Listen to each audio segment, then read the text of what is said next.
So this is Draw Solid on YouTube. If I titled the video right, if you are able to prove this wrong, I'll owe you $1 million. And notice how I'm wording that. Oh, I could die owing you, but just for the fun of the video, to clickbait, I'll owe you $1 million. If you could prove everything that I'm saying in this video just absolutely wrong, you just got to be like, nope, this is not it. And we're just gonna get started right now. Okay.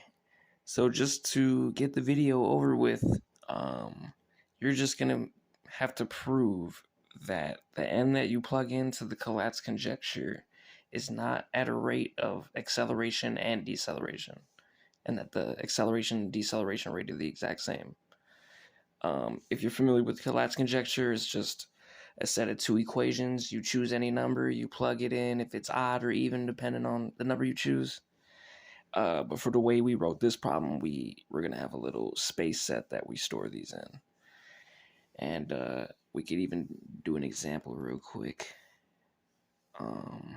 Let's choose n equals 3. Right, rewrite that 3. Okay. And since we haven't put it into the Collatz system yet, then we're not going to put it in the table yet. But 3 is odd, so 3 times 3 is 9 plus 1 is 10, which is even, so we're going to put this in the y star, we're going to call it. So 10, and then 10 divided by 2 is 5. We're going to put this in the x star. And then 5 times 3 plus 1 is 16. And then divided by 2 is 8. Divided by 2 is 4. Divided by 2 is 2. Divided by 2 is 1. And for the class conjecture, every number you choose does it transform into a value of 1. And it's unsolved because how do we, solve for every number? Is there a number that breaks it, et cetera, et cetera? But now we're going to go over here to this deceleration formula. As you can see here, this is the formula. Deceleration equals final velocity minus initial velocity over time. And final velocity is initial velocity plus acceleration times time. And initial velocity is just when acceleration is 0. And if acceleration is n and deceleration, let's just plug in 0 now. And remember, any whole number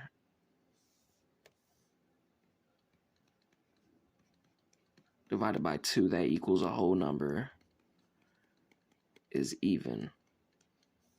So 0 divided by 2 equals a whole number, 0. So that's even. And 0 divided by 2, we just did again, is 0. So this is the initial velocity. And then since we're proving that n is acceleration and deceleration, and we just chose 3, let's do the final velocity rate, which is 0, which is the initial velocity, plus 3 times, and then time.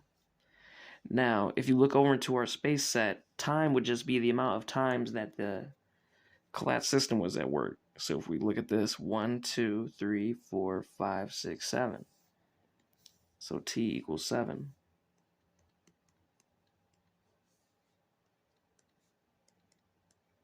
And so 21 is our final velocity. I hope I have enough room. And if we just plug all these quantities in, final velocity is 21 minus initial velocity, which is 0, all divided by 7,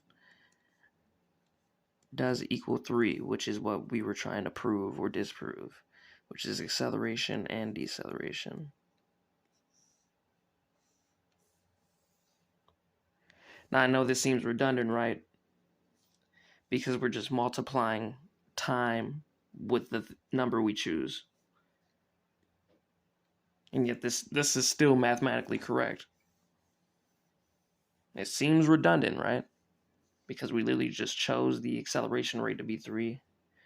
We have 7 distinct velocities and times that the system worked in our space set.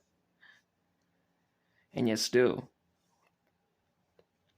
And so I would owe you $1 million if you could disprove that and is not proportional to acceleration or deceleration, right? So that's the end.